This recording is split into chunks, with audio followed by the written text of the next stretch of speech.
भगवद्गीतै प्रथमो अध्यायः 43 श्लोकम्। दोषैरेतैकुलग्नाना वर्णशङ्करकारकैः उत्साद्यन्ते जातिधर्माः कुलधर्मा च शाश्वताः। उत्सन्नकुलधर्माणां मनुष्याणां जनार्दन नरके नियतं वासेत् भवतीत् अनुशुश्रुम। अहो बदमगद्भावं कर्तुं व्यवसिता वयं यत्राजशुकलोभेन हन्तुं स्वजनमुद्यताः। यदि माम् अब्रतीकारम् अशस्त्रं शस्त्रभानयग धार्तराष्ट्रारणे हन्युगो धन्मे क्षेमधरं भवेत्।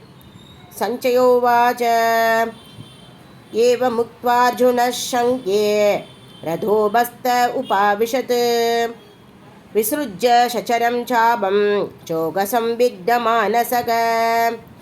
इति श्रीमद्भगवद्गीतासु उपनिषत्सु ब्रह्मविद्यायां योगशास्त्रे श्रीकृष्णार्जुनसंवादे अर्जुनविषादयोगो नाम प्रथमोऽध्यायः।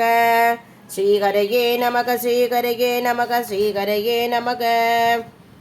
गोपिका जीवनस्मरणं गोविन्द गोविन्द।